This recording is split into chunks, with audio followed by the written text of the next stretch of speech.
मानव हृदय एक ऐसी विचित्र वस्तु बनाई है विधाता ने कि सफलता पाने के लिए यदि मानव धैर्य और संयम का साथ ले तो हृदय उसे सद्मार्गी बना देता है और सफलता पाने की शीघ्र इच्छा यदि बलवती हो जाए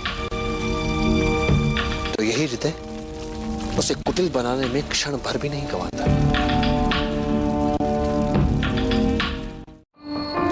एक नायक, एक आदर्श सेनापति जब इस बात से संतुष्ट हो जाए कि इसी मार्ग पर चलकर उसे विजय मिलेगी, यही मार्ग उसे सफलता की ओर ले जाएगा,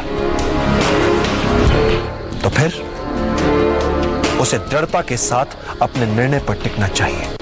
फिर वो मार्ग चाहे कितना ही ध्रुव क्यों ना हो, संकट भरा क्यों ना हो, फिर ये सारी शंकाएं एक आदर्श सेनापति के लिए अर्थहीन हो जानी चाहिए। सृष्टि का नियम,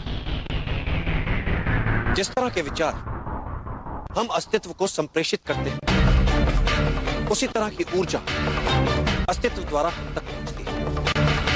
याद रहे, विचारों का सकारात्मक होना अनिवार्य है, तभी राह सरल और सुगम होती चली जाती है।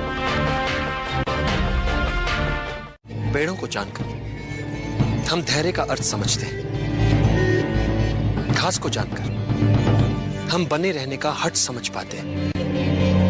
प्रकृति में हर वस्तु के होने का एक अनूठा कारण होता है। यदि तुम इन सब की विशेषताओं को जानते हो तो तुम सदैव शत्रु से एक हाथ आगे रहते हो। अब मैं एक व्यक्ति नहीं, अब एक विचार बन चुका हूं। विचार जो जनहित का विचार है, विचार जो न्याय का विचार है, विचार जो किसी भी राजा को अपनी जनता के प्रति उत्तरदायी बनाने का विचार है। ऐसे विचार को ना बंदी बनाया जा सकता है, ना मिटाया जा सकता है। मात्र इच्छा शक्ति, बस यही एक मूल मंत्र है हर सफलता के पीछे।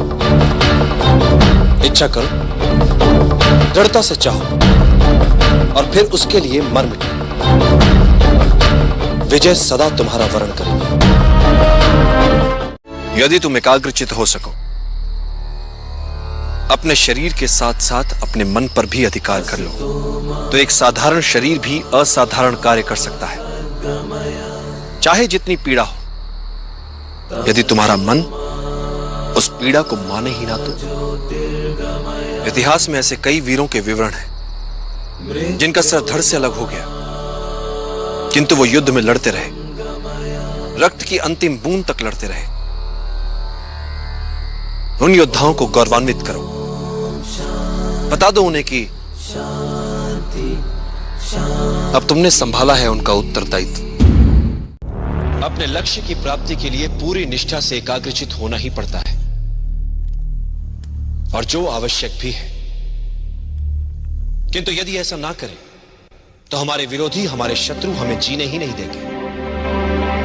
फिर भी कभी कभी जब हमें कोई हमारी पूरी सावधानी बरतने के पश्चात भी चकित कर देता है